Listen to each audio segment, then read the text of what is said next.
Magkasamang misyon ni Jesus at ng Espiritu Santo.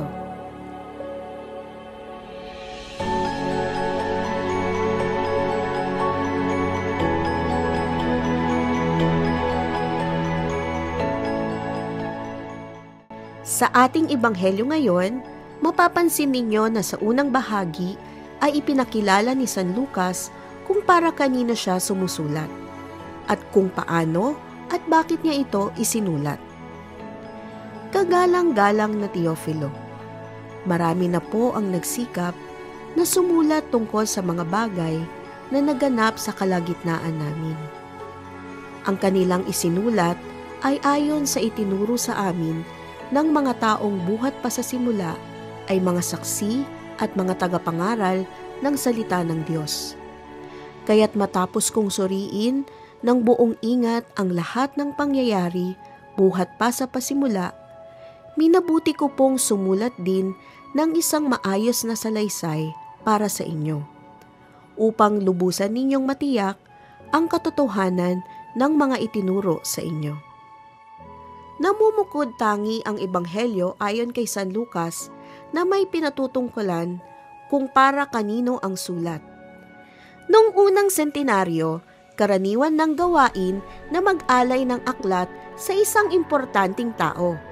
Si Teofilo ay tinatawag na Your Excellency o ang inyong kabunian.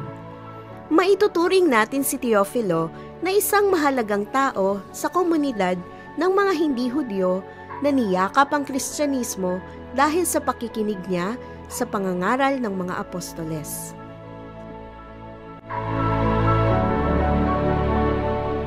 Ang pagyakap ni Teofilo sa Kristyanismo na bunga ng pakikinig niya sa mga aral ng mga apostoles ay nagpapakita ng kahalagahang ginagampanan ng Espiritu Santo na ikatlong persona ng Diyos sa kasaysayan ng ating kaligtasan.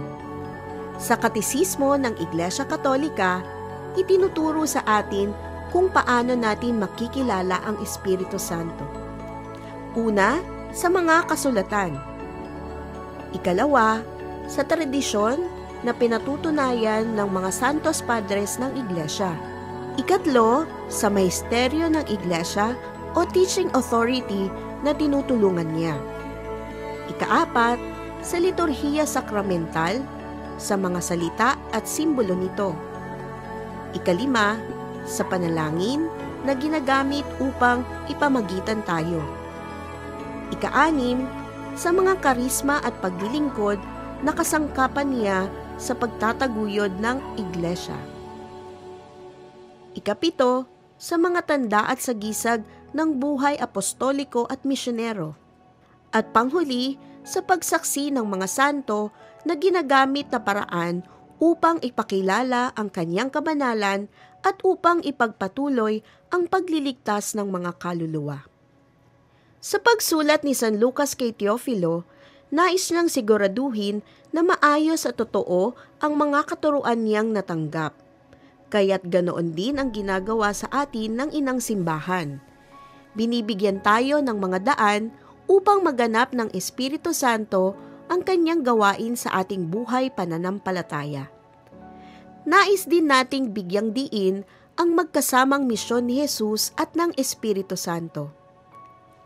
Sumasa akin ang Espiritu ng Panginoon, sapagkat hinirang niya ako upang ipangaral sa mga dukha ang mabuting balita. Sinugo niya ako upang ipahayag sa mga bihag na sila'y lalaya at sa mga bulag na sila'y makakakita, upang bigyang kaluwagan ang mga sinisiil at ipahayag ang pagliligtas na gagawin ng Panginoon. Ngayon na pumapasok na tayong muli sa mga linggo ng karaniwang panahon, higit nating kilalanin si Jesus sa kanyang pampublikong ministeryo.